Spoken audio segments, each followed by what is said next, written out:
चला पुढची पंचवार्षिक योजना आहे ती 8वी पंचवार्षिक योजना। आता पहिला मूळ ढाचा लक्षात घेऊ। 8व्या पंचवार्षिक योजनेचा कालावधी येतो 92 ते 97। मुख्य भर आहे मानवी विकास करणे। प्रतिमान राव आणि मनमोहन सिंग। पी.व्ही. नरसिंहराव पंतप्रधान होते आणि मनमोहन सिंग अर्थमंत्री होते। या दोघांनी एकत्रित येऊन तयार केलेला कार्यक्रम याचा, म्हणून राव मनमोहन सिंग। आणि यांनी जे प्रतिमान स्वीकारलं हे ओरिजिनल कोणाच्या विचारावर आधारित होतं, जॉन मिलर। आणि जॉन मिलरचं प्रतिमान होतं निर्यात वस्तू, म्हणजे निर्यातीवर भर देणारं प्रतिमान म्हणतो आपण त्याला। ठीक आहे, लक्ष ठेवलं होतं 5.6%, प्रत्यक्षात साध्य झालं 6.7%। तर अशा प्रकारचं ही एक पंचवार्षिक योजना आहे ती, ज्यामध्ये 8,71,100 कोटी खर्च करण्याची तरतूद करण्यात आली होती। ठीक आहे, तर या पद्धतीने ही पंचवार्षिक योजना लक्षात घ्यायची, याला म्हणायचं 8वी पंचवार्षिक योजना। आता 8व्या पंचवार्षिक योजनेच्या मध्ये या ठिकाणचे नेमके घटना घडामोडी लक्षात घ्यायच्या आपल्याला। काय काय घटना घडामोडी ते बघू आपण आता। हे बघा, 7वी पंचवार्षिक योजना 90ला खतम झालेली, 90ला संपलेली। 90 ते 92च्या कालखंडामध्ये लगेच 8वी सुरू व्हायला पाहिजे होती, परंतु 2 वर्षाचा गॅप टाकण्यात आला। या पाठीमागचं प्रमुख कारण म्हणजे 1989ला या ठिकाणी व्ही.पी. सिंग यांचं सरकार आलं आणि 90ला एच चंद्रशेखर यांचं सरकार आलं। या कालखंडामध्ये जर बघितलं तर काँग्रेसला बहुमत मिळालंच नव्हतं। त्यामुळे राजकीय अस्थिरता होती। राजकीय अस्थिरता एका बाजूला, तर दुसऱ्या बाजूला आर्थिक अस्थिरता। आर्थिक अस्थिरता म्हणजे आपलं परकीय गंगाजळी 1 अब्ज डॉलरपर्यंत खाली आली होती, नंबर 1। त्याच्यानंतर महागाईचा जो काही निर्देशांक आहे तो 17%च्या पुढे गेला होता, महागाईचा दर, हे नंबर 2। आपलं GDPचं आपलं जे काही कर्ज आहे GDPच्या 62%पर्यंत जाऊन पोहोचलं होतं, नंबर 3। आणि विकास दर 0.6%पर्यंत खाली आला होता, नंबर 4। आणि आपली वित्तीय तूट 8%च्या पुढे जाऊन पोहोचली होती, नंबर 5। ह्या 5 घटनांमुळे एका बाजूला आर्थिक अस्थिरता निर्माण झाली आणि दुसऱ्या बाजूला स्थिर सरकार नाही, राजकीय अस्थिरता आहे।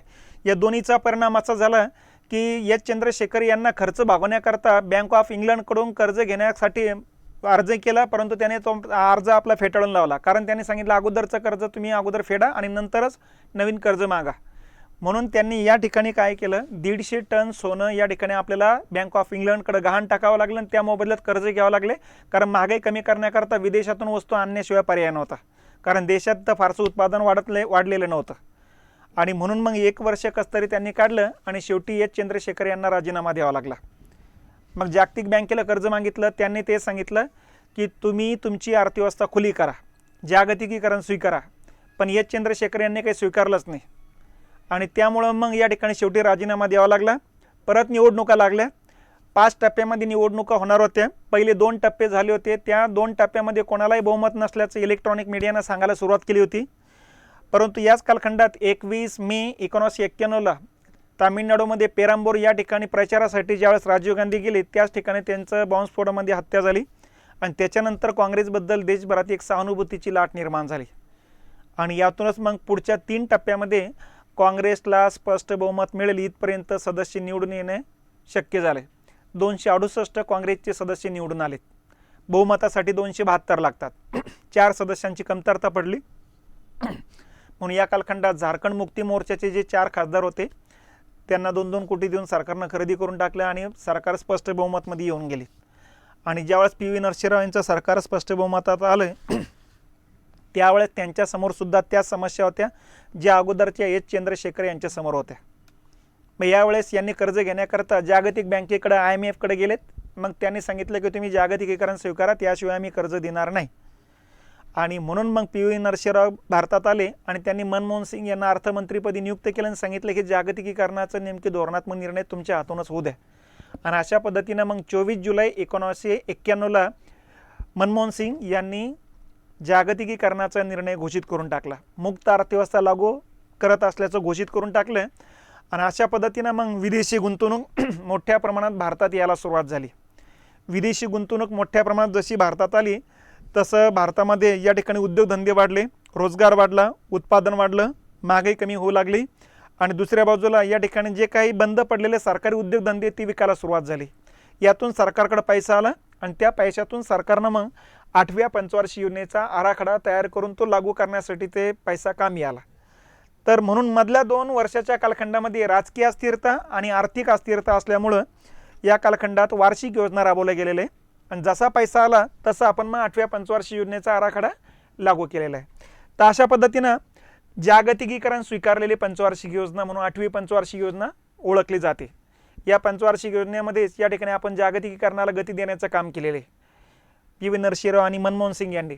त्यामुळं विदेशी गुंतवणूकदार भारतामध्ये यायला सुरुवात झाली, खाजगीकरणाला सुरुवात झाली, आपले कडक निर्बंध असलेले कायदे आपण शिथिल करायला सुरुवात केली, विदेशातला माल आपल्याकडे येऊ लागला, आपल्याकडे जास्त माल निर्माण झाला की विदेशात जाऊ लागला, उलाढाल वाढली, व्यापार वाढला गेला आपला.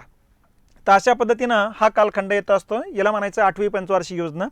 मग आता 8व्या पंचवार्षिक योजना या ठिकाणी कोणते कोणते कार्यक्रम हातात घेतलेले आपण त्या कार्यक्रमाकडे थोडं लक्ष देऊ बघा. 1992ला सेबी नावाचा कार्यक्रम हातात घेतलेला, सेबी नावाची संस्था या ठिकाणी वैधानिक दर्जा देण्यात आलेला आहे. आता सेबी म्हणजे काय? Securities and exchange board of India, याला म्हणायचं सेबी शॉर्ट फॉर्म. ही भारतात जेवढे शेअर बाजार होते त्या शेअर बाजारावर नियंत्रण ठेवणारी संस्था होती. या संस्थेची स्थापना 1988ची, ठीक आहे.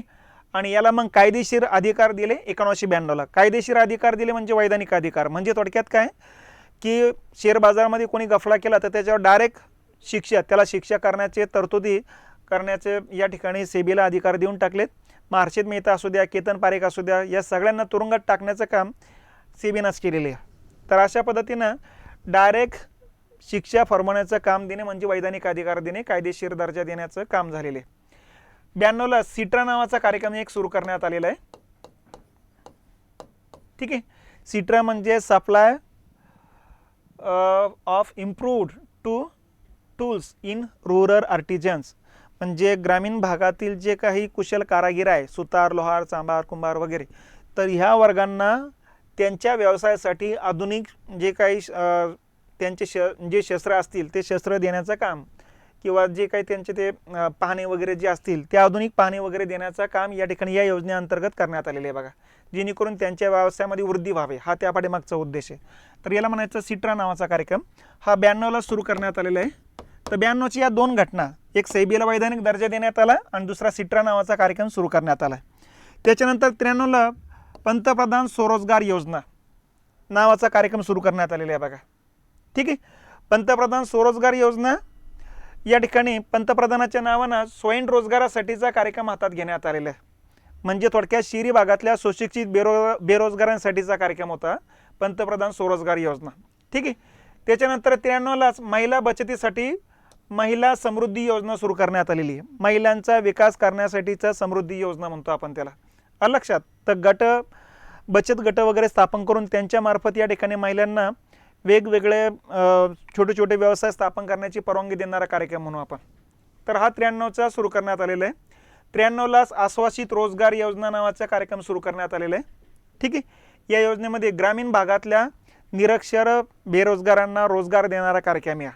हा स्वरोजगार योजना शहरी भागासाठी होता, आश्वासित रोजगार योजना ग्रामीण भागासाठी होता, ठीक आहे. तर 93च्या घटनेत या. त्याच्यानंतर 95ला वृद्धांसाठी निवृत्ती वेतन योजना, ठीक आहे.